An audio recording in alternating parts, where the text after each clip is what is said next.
Selamat datang kembali peserta Diklat SCRB. Hari ini kita masuk ke sesi ketiga dari pelatihan kita, yang akan fokus pada alat keselamatan penunjang survival craft, serta tindakan bertahan hidup di laut, termasuk penggunaan alat penanda dan alat komunikasi. Materi ini sangat penting karena walau kita sudah selamat dari kapal induk, tantangan berikutnya adalah bertahan hidup hingga bantuan datang. Oleh karena itu, simak dan ikuti sesi ini dengan serius. Tujuan dari sesi ini adalah untuk memberikan pemahaman tentang peralatan pelengkap yang wajib ada di setiap survival craft, seperti lifeboat dan life raft, serta bagaimana menggunakan alat tersebut secara efektif. Kita juga akan mempelajari prinsip-prinsip dasar bertahan hidup di laut, termasuk pengendalian suhu tubuh, manajemen ransum, dan strategi untuk menarik perhatian kapal penyelamat. Pengetahuan ini akan membantu Anda meningkatkan peluang bertahan hidup dalam kondisi darurat. Setiap lifeboat dan life raft memiliki daftar perlengkapan standar yang harus selalu tersedia sesuai dengan LSA Code dan SOLAS Bab 3.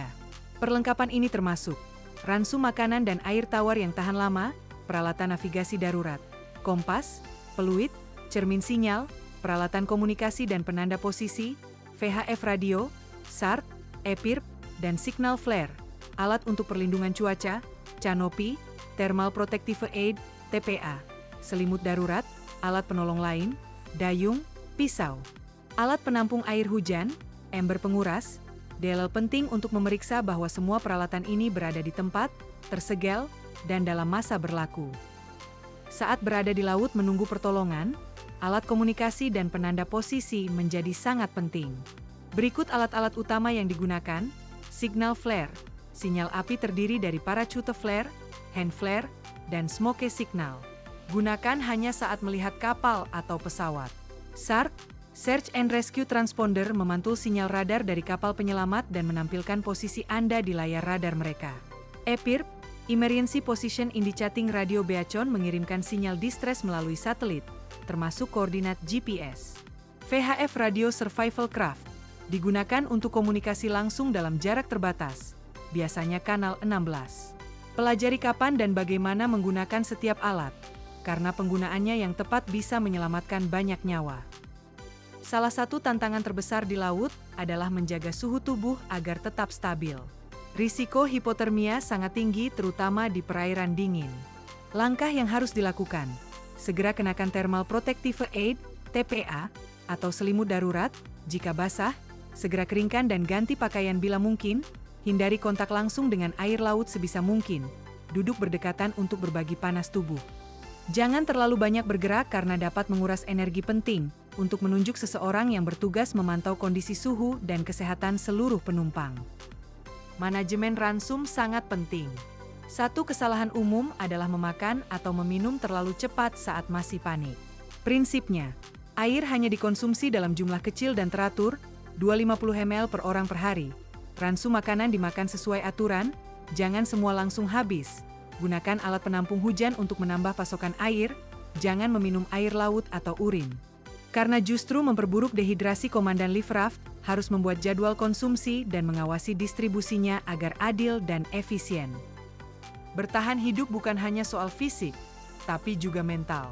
Kepanikan, ketakutan, dan putus asa bisa membunuh lebih cepat daripada kelaparan. Beberapa langkah penting: bentuk rotasi tugas agar setiap orang merasa berguna, jaga komunikasi positif antar penumpang, lakukan doa bersama atau kegiatan sederhana untuk mengisi waktu.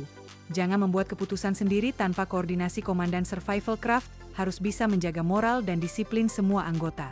Semangat bertahan hidup adalah faktor penentu keselamatan. Di tengah laut, bantuan medis sangat terbatas. Oleh karena itu, kemampuan dasar penanganan cedera sangat dibutuhkan. Di dalam survival craft tersedia kotak P3K standar. Gunakan untuk mengobati luka kecil dan mencegah infeksi, menangani korban mabuk laut, membantu korban dehidrasi ringan, merawat hipotermia. Penumpang yang cedera sebaiknya ditempatkan di bagian terlindung dari angin, diberi penghangat, dan didampingi. Jika ada peserta yang memiliki latar belakang medis, beri dia peran khusus untuk menangani kesehatan kelompok. Meskipun posisi utama kita adalah bertahan di lokasi, ada situasi di mana kita perlu bergerak. Misalnya, untuk menjauhi kapal yang terbakar atau mengikuti arus ke tempat yang lebih aman. Maka penting untuk Gunakan kompas dan amati arah arus serta angina, catat perubahan langit atau objek yang terlihat, kapal, daratan, bintang. Gunakan cermin sinyal atau flare untuk menarik perhatian navigasi darurat bukan untuk pelayaran jauh, tapi untuk manuver penyelamatan atau menghindari bahaya. Mari kita simpulkan sesi ini. Kita telah mempelajari perlengkapan wajib survival craft, alat penanda dan komunikasi, serta strategi bertahan hidup mulai dari suhu tubuh, makanan, moral, hingga navigasi. Semua ini penting untuk satu tujuan, bertahan hidup sampai tim penyelamat tiba. Dalam situasi seperti ini, tidak ada yang lebih penting selain kerjasama, kedisiplinan, dan ketenangan. Pelajari, latih, dan tanamkan prosedur ini sebagai bagian dari kebiasaan keselamatan Anda sebagai pelaut profesional.